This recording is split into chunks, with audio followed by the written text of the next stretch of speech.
noise I heard some pretty good barrages before, but I'd never heard anything like this, and it was like trains being screaming through the air. Henry Gullett was the first Australian ashore on D-Day. He led a British unit onto the beaches at dawn in the very first wave. Well, we were lowered into these landing assault boats,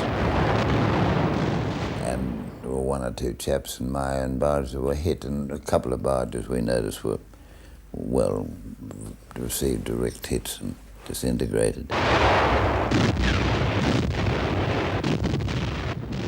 Henry Gullett and the other Australians came to be landing on Normandy that day because of decisions taken back in 1941.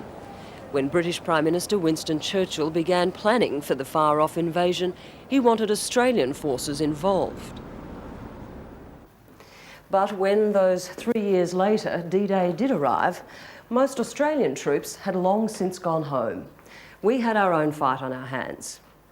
Of those that remained by D-Day, there were an estimated 500 Australians serving on ships of the Armada, another 2,000 or so with the Air Force, and with the Army, 13 young Australian officers.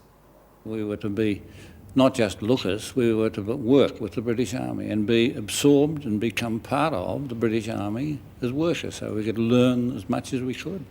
Tim Vincent, a retired general, was one of the 13. Another was Bill Robertson. And the whole object of this, of course, was to prepare a group of officers to return to Australia after the invasion, because of the possibility that we were going to be involved in a similar invasion of Japan itself. Robertson had been at Oxford before the war. The England he returned to was unrecognisable. When the homeland is in danger and there's trouble in the air, we forget our little squabbles and its trespassers beware. The place was just teeming with troops, of course, everywhere you went. There were camps and tanks, and the whole place was a fortress. Bill Robertson was posted to a Highland division. His fellow Australian officers were absorbed into other units. They remember the training was relentless. But morale was high as the European summer came and D-Day neared. They knew they were winning in North Africa and Italy. They knew that the Russians were advancing into Germany. They were facing victory. And of course, they're taking a certain amount of pleasure out of the bombing of Germany, too. We're sick of all the muddle and the mess you've made. You've gone and stuck your fingers in the marmalade. So now you're going to get a big surprise. You're nothing but a basket full of lies. And all you've been now, much more than you can chew. Come on. Hold your hand up, we're all fed up with you. Good morning.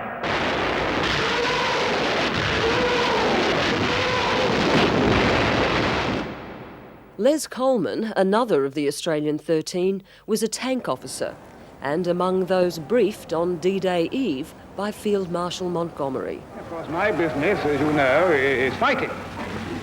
Fighting the Germans. Oh, anybody else, too, who wants to have a fight. I said, "Eddie, gentlemen," something like that. He said, "I just want to tell you that the plan that I've devised will work because it's my plan and I made it and I know it will work because it's my plan." And he went on and on like that. The best-laid plans of Montgomery and Supreme Commander General Eisenhower came horribly unstuck. The invasion was set for June the 5th. But as troops boarded the ships, shocking weather rolled in. At his headquarters at Suffolk House near Portsmouth, Eisenhower was told delaying the invasion would be catastrophic. It would mean turning back convoys, disembarking troops. Tides wouldn't be right again for another fortnight. The secret might get out. Eisenhower was told the forecast for June 6 was not great, but better. "OK," he said, "we'll go." Wish me luck as you wave me goodbye. Keep me off if I go on my way.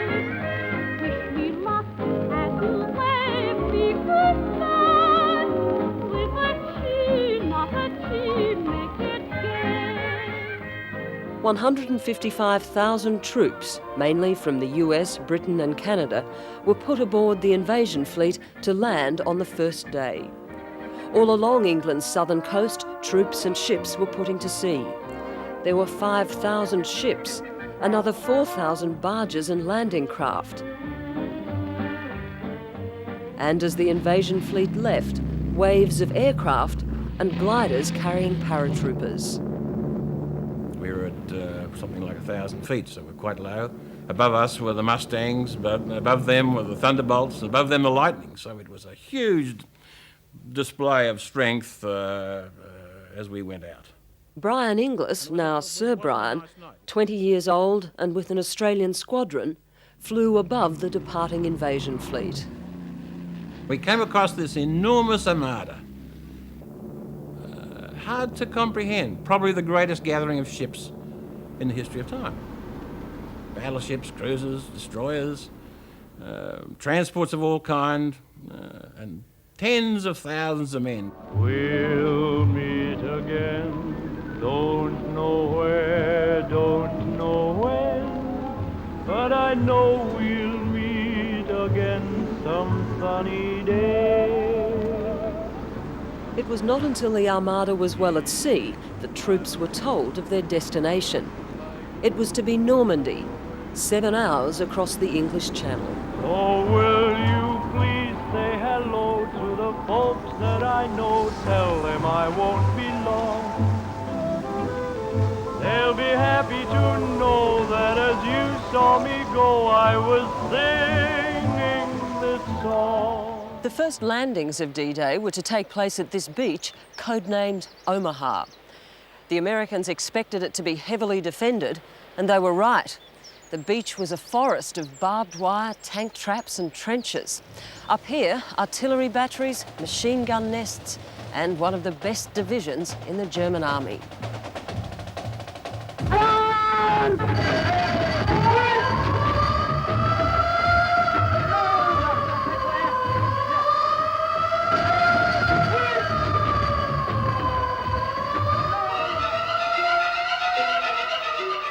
You could see the shore in front of you a mile or so ahead, just a blaze of explosions.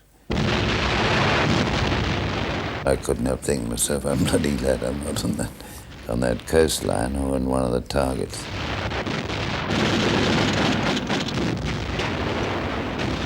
It was very rough.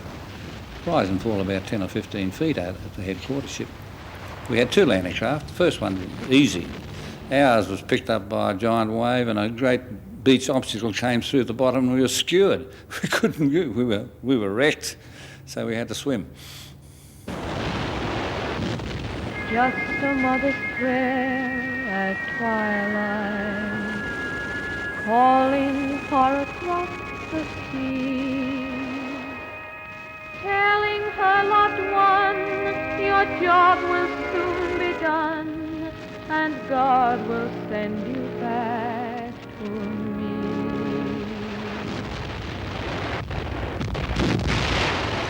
On the way in, the ship on our right was hit by a shell from the French coast gun, and it was loaded with ammunition and petrol, and I've never seen such a spectacular fire. The whole ship just blew up, and that sort of focused our minds a bit.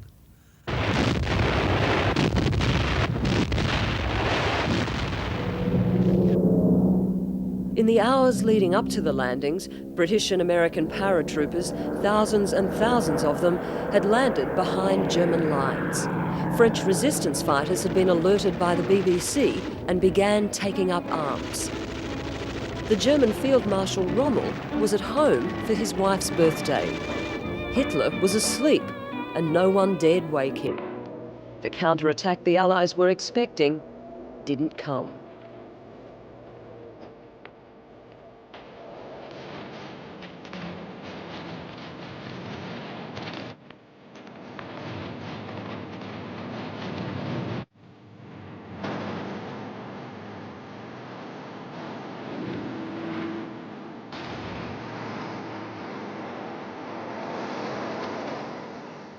The Normandy coast remains scarred even to this day. by the battles fought there all those years ago. On the cliff tops are the graves of some of the 400,000 troops killed in the landings and in the fighting that followed. Among the graves, some that truly bring home the awful cost of this campaign. Brothers buried alongside one another. There are 33 such plots here. There's even one for a father and son. For Henry Gullett and the other Australians, each grave is a memory of their own longest days. We had to cross fields and things against excellent German machine gunners, and in my company they killed every officer except myself and an awful lot of men. Mainly from when the Tapper did the most damage was a German machine gunner. A nice old boy. I thought he was old because he was finished up in the hospital next to me. I liked him. And, he knew the war was lost. He said, we will never win a war on two fronts. And I said, it was a pity you didn't think about it before, isn't it? Daddy? Yes, my love.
Hello, I'm Liz Hayes. Thanks for watching. To keep up with the latest from 60 Minutes Australia, make sure you subscribe to our channel. You can also download the 9 Now app for full episodes and other exclusive 60 Minutes content.